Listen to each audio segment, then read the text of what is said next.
it's Jen with Empower Tarot. Today I'm going to talk about spiritual hygiene, and then we're going to get into a question, and maybe a couple more, depends on, the time limit of this TikTok. Okay, spiritual hygiene. I always ask during the day, usually when I wake up, definitely when I go to bed, I ask for divine light to envelop everybody that I love and people that I don't know.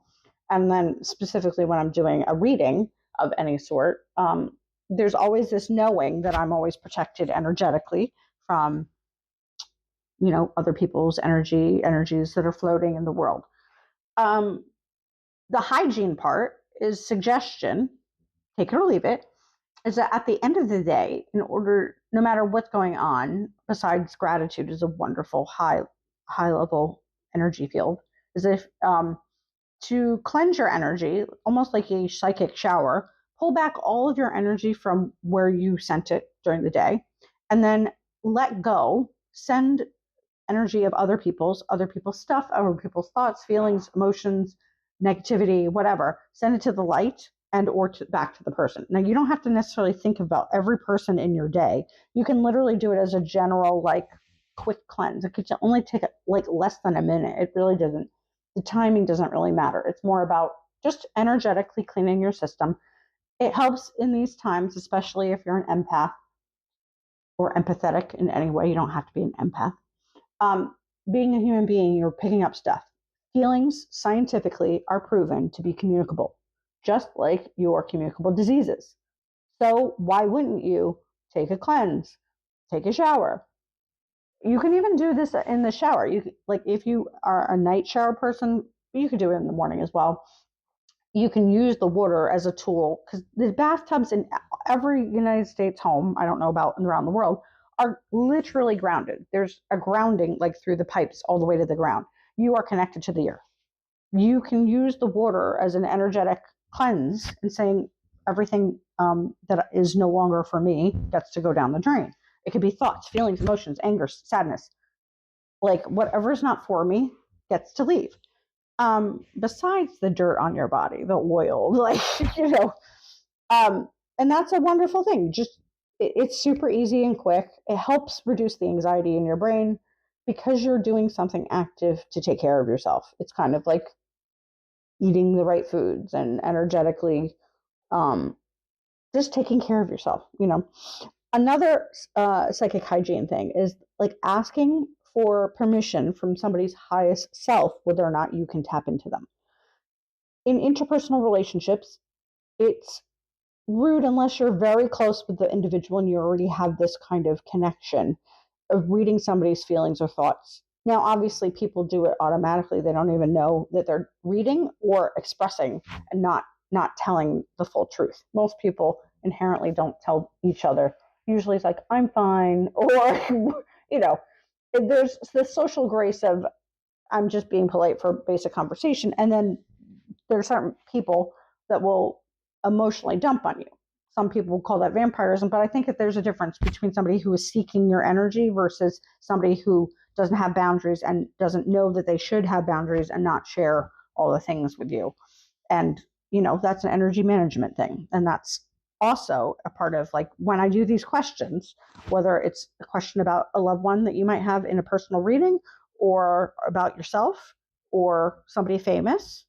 I always ask in my consciousness, and it's known that I'm only asking for permission of information that I'm allowed to have from that person's higher self and free will.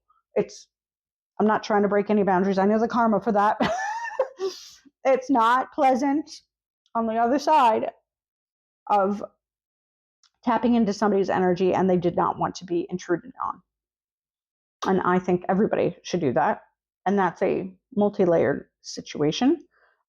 Sometimes when you're famous or even pseudo-famous, like being on the internet, you are more open because you are putting yourself externally to the world. You still should have energetic boundaries completely all the time, as much as possible, especially the more famous you get, or political figures, etc. If they're not doing their spiritual work, which some of them aren't, you can tell, they're going to get hit energetically from other people, especially when they're famous. So do with that information as you will. Also, you still hold the karma of when you are sending out positive or negative energy to somebody. It's still yours. But if you're sending it to somebody to and understandably, we're all human. We're all not going to be the nicest people, thoughts wise, energetically wise, when we're upset and angry and feeling victim and feeling upset and trying to protect people. There's no wrong way to do this. So, and just be mindful. Just be more conscious about what you put out, you're going to get. Not always immediately and not always in the equal form, but remember, if you want a life that is filled with freedom and love and connection, living in that state will help you to attract that, as well as keeping your karma, personal energy, as clean as possible. I think somebody's out the door. Anyway, I'm looking out the window. Okay, the question that I got is, and this is a little bit of philosophy, and take it or leave it, is somebody asked, is 4547 the same soul as Hitler? Or am I allowed to say that word? Chitler? If I get banned, I get banned. Well, it depends on the spiritual path that you believe or are open to, is that if we're all from the same one soul and we were split into infinity, then we are all connected. Now, I think when the question is asked, the intent is whether or not in a reincarnated state, is this person the same soul?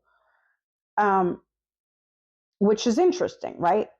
First of all, you have to understand, are we talking about time, in a previous time, 1930, or are we talking about every reality is happening all at once? And that's a theory as well. We don't know these things.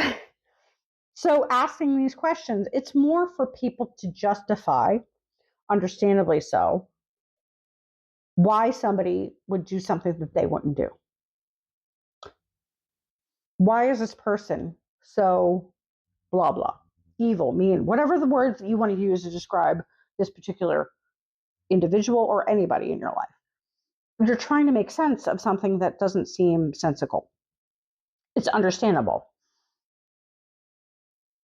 Are they the same soul? Well, if going back to all of us are that same soul, we just have different iterations and free will choices and life paths. And if you believe in I've come through spiritual pathways. I used to be Catholic, then I went and studied more philosophies around the world and also metaphysics and whatnot. It's if we come here and we choose, before we come here, we choose our parents and certain milestones, and then we have free will choice here, and that's going to spread out to other things. It's way more complicated than one simple question. But if I'm just going to take the question at brass tacks, is that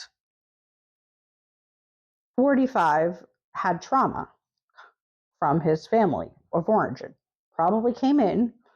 Everybody has free will choice to make a better decision, be more loving, be more of the light. Some people decide to turn their back on that, or somebody, if you're predestined, which depends on your belief structure, if you're predestined and this is part of your soul thing, you're going to have these obstacles and purpose, and you would still probably have the choice to turn to the right, to the light, so to speak. And we won't know, this is all a guessing game to a degree, and it's based on your belief structure. But I did pull cards, and it's as a firm, which means yes, they are of the same ilk. And I think because the narcissism is so strong that it carried over to a lifetime, and that admiration of self didn't stop when his life in the previous years, whatever year he died in the 30s or 40s or whatever, it didn't end. It continued into this particular person. Follow for more.